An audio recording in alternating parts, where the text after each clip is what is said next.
It was the summer of 1993 and I had just finished my junior year in high school. Usually I would have already found my summer job by the last day of class, but me and my boyfriend were going through a tough breakup, so I was dragging my feet a little.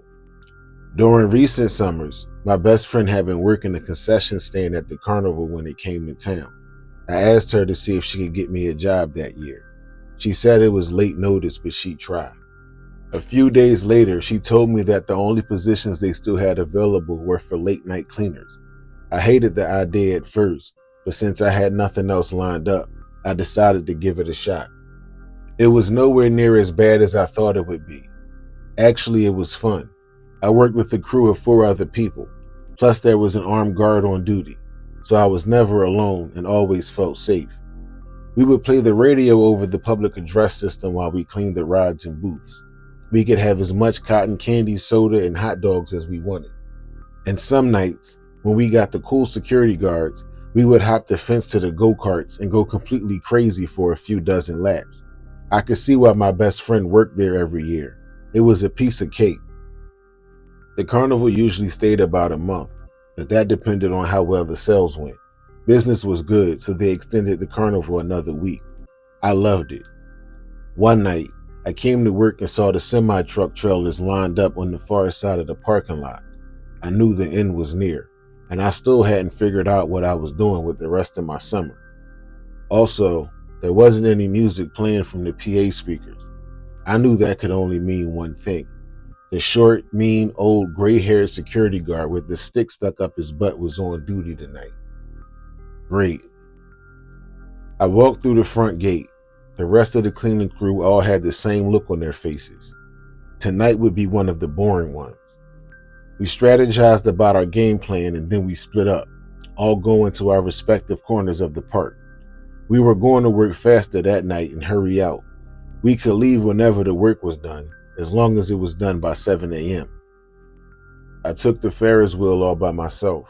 It was usually a 2-person job, but I figured by the time I was done cleaning each car, a lot of the other work would already be done. I dug through the lost and found, grabbed the Walkman I had been seeing for weeks, and just pressed play on whatever tape that was already inside. Before long, I was in my own world, dancing and cleaning, totally unaware that the security guard was trying to get my attention. His tap on my shoulder scared the hell out of me. He complained that he had been yelling from the ground for 2 whole minutes, and that I had caused his knee to hurt by making him walk all the way up the steps to me. After his fussing, he informed me that he had just called the police. His shift started at 4:30 while the carnival was still in full swing.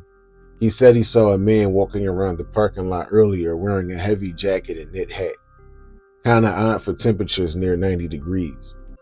He thought he just saw the same jacket and hat again in the parking lot while he was walking his round.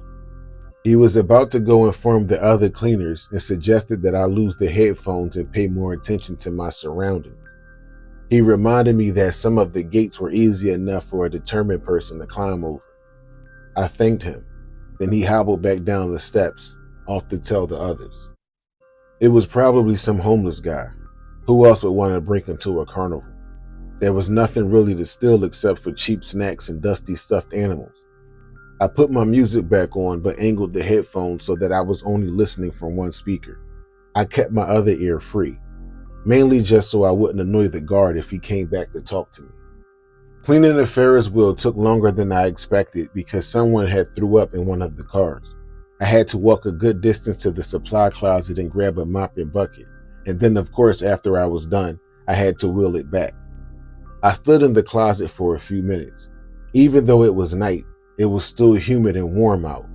I was starting to sweat from all the extra work. The closet was much cooler. The batteries died on the Walkman, so I walked back to the lost and found before I went to go check on the rest of the gang. I went into the office and threw the tape player back in the bin. Then I looked out one of the windows. I saw a man walking through the lot. He was wearing a heavy jacket and knit hat. He definitely looked homeless. If he's still here when I'm done, I'll give him a few hot dogs and sodas, I thought to myself as I left the office in search of my coworkers. Most of the work was already done. We were probably going to make record time. The only places left to clean were the bathrooms and the food court. We talked briefly about the security guard's warning. I told them I got a good look at the guy. One of the girls seemed super nervous about it, but she seemed like the type to be afraid of her own shadow. The rest of us weren't worried. We just wanted to go home.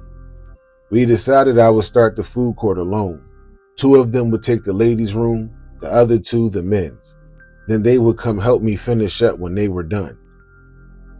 The park tables and benches were concrete. I only had to hose them off.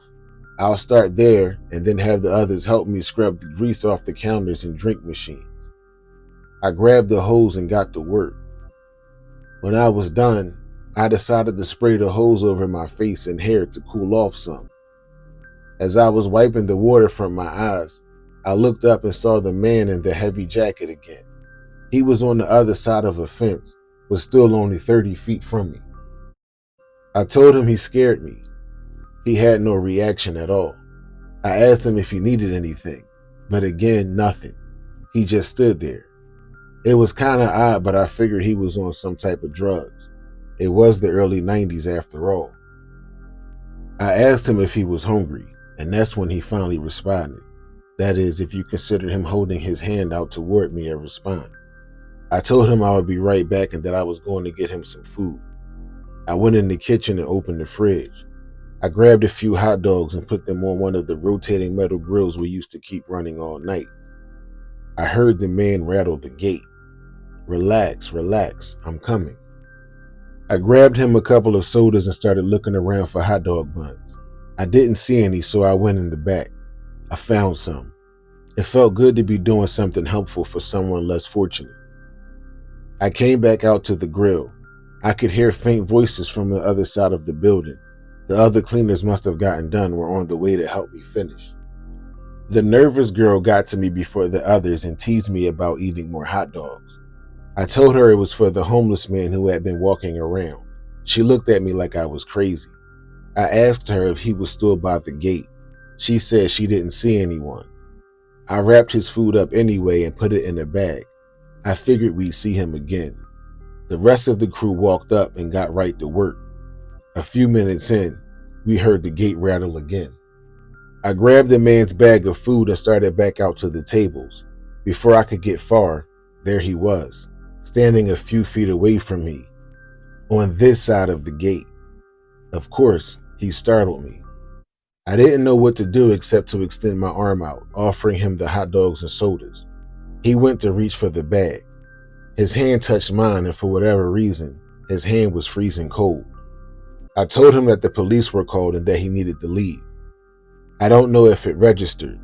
He just stood there. I turned around and looked for the rest of the cleaners to be my backup. They were just staring back at us in bewilderment. I turned back toward the man and I started slowly backing up. That's when he threw the bag down on the ground and lunged at me. It happened too fast and I was caught off guard. The man grabbed both of my arms and pulled me in toward him. I screamed. The other cleaners started screaming too. They were telling him to let me go. I tried to yank free, but he was strong. Very strong. I kept screaming and I started kicking him. It didn't seem to have any effect. He didn't move or even have any expression on his face. He just stared at me with dead eyes. It felt like forever, but the security guard finally made his way to us. He yelled for the homeless man to let me go. I looked over at the guard and he already had his gun pointed towards us. He yelled at the man again. The man let one of my arms go and then grabbed me around my neck. I could breathe, but it was still painful. And again, his hand was freezing cold. And it was almost the middle of July, so that really didn't make any sense. I couldn't tell you where the man was shot. I just heard two loud bangs. The next thing I know, he was pulling me down with him. I couldn't move. Two of my coworkers rushed over to pull me away from the man and up to my feet. I couldn't speak. I was as scared as I ever been. All I kept wondering was if he was dead. No one knew. We sat down and waited a few minutes for the police. When they arrived, they led us away from the man's body and began to question us. I called Dad to come get me. I was too shaken up to drive home. Me and my boyfriend got back together the next day. I didn't go back to the carnival, and Dad didn't make me get a job for the rest of the summer. He did make me go to counseling, though. I guess it helped some.